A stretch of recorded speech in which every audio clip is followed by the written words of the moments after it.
Selamat malam dengan Ibu Sandra ya? Ya, Perkenalkan Bu, saya Gia dari kelompok 2, 5 Far S1 dari Stikes WDH Pamulang.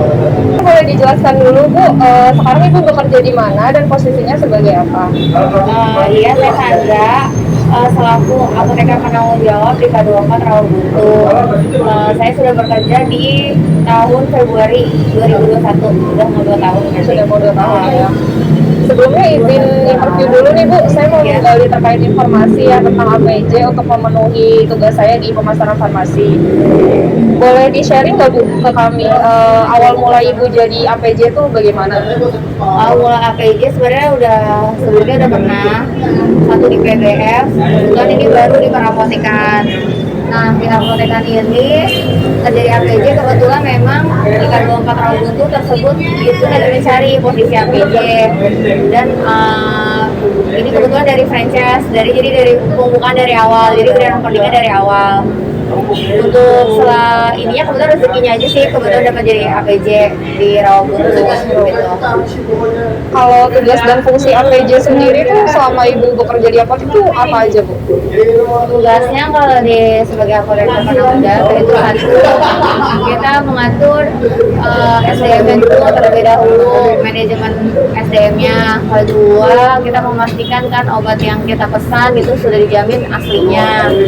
Ketiga, saat penyerahan ke pasien pun itu juga obatnya juga mutunya bagus dan dijamin asli, dan kita menginformasikan ke pasien pun dan mengkonselingnya biar dia menerapkan apa yang kita sudah konsultasikan gitu. Kalau kesulitan tersendiri Bu selama jadi APJ apa aja?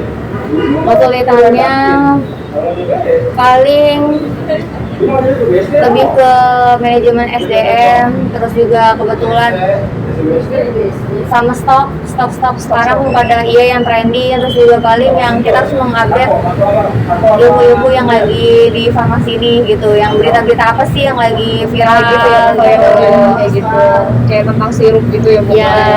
Yang lagi. Terus kalau keuntungan jadi APJ nih di apotek dibanding dengan apoteker di instalasi farmasi rumah sakit atau apoteker pendamping itu apa aja Bu? Kalau keuntungan dari APJ tersebut, satu,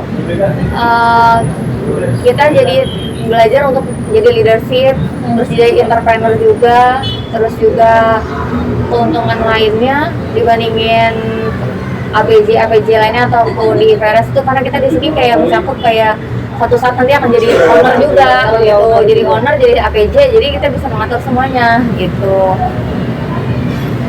Oke. Boleh tahu nggak sih Bu, kenapa Ibu lebih memilih jadi APJ di Apotek K24? Apakah terkait dengan peluang kerja yang lebih besar atau ada faktor-faktor lain yang mendukung? Kenapa dipilih yang K24? Karena K24 itu juga sudah banyak ya, outletnya sudah banyak. Kebetulan K24 itu ada company sama ada franchise. Nah, franchise siapa tahu aja saya punya rezeki lebih ya kan, bisa juga kayak K24 ataupun bisa buka apotek tempat lain. Keuntungannya jadinya belajar banget gitu, dari proses perizinan kita sampai penataan, terus sampai akhirnya menjual, dan sampai perusahaan sekarang memikirkan konsep semua udah dilalui. Berarti benar-benar Bu Sandra nih dimulai dari awal banget ya? Ya, mulai dari awal. K24 itu sendiri ya? Iya. Terus tantangan apa aja Bu yang dialamin selama jadi APJ di apotek?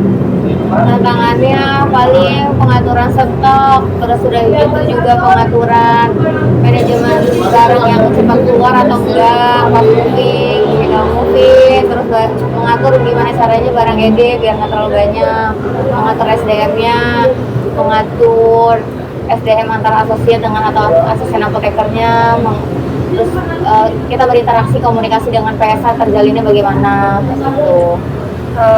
Mohon maaf Ibu, sebelumnya mau tanya soal salary, itu kisaran berapa untuk APJ sendiri? APJ sendiri ya lumayan lah Mbak, lumayan. Ya paling kisarannya kalau berdasarkan IAI setempat kan juga udah menetapkan kan kisaran ada standarnya ya Bu ya?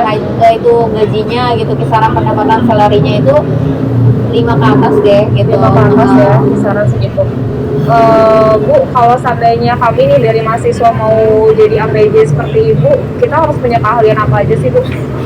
kaliannya digalinya paling kalian teman-teman yang lagi mau jadi apoteker nantinya, satu punya jiwa leadershipnya, terus kedua jangan malu untuk selling, menjual energinya, terus ketiga tegasnya kepribadiannya, terus juga paling jujur gitu. Terus untuk apoteker sendiri kita punya berdasarkan udah kode etiknya, jadi kode etik apotekernya sebagaimana kita jalanin dan diaplikasikan gitu. Berarti kalau mau jadi APJ nih yang paling utama adalah jiwa kepemimpinan kita gitu ya Bu? Ya, leadershipnya. Iya. Yang terakhir Ibu boleh minta tips sama triknya supaya kita bisa jadi APJ yang insya Allah sukses kayak Bu Sandra. Iya, amin ya Allah. Bisa. Yang penting satu sungguh-sungguh, terus juga apa yang kita pengenin tuh harus dikejar. Jadi kita punya, setiap manusia itu punya planning dan ditargetin. Jadi kalau ditargetin ya harus gimana caranya mencapai itu. Yang pertama kedisiplinan, terus juga kedisiplinan, kejujuran, sama amanah. Iya. Oke, makasih ya Bu Sandra atas waktunya, maaf mengganggu waktunya. Terima kasih. Iya, semuanya.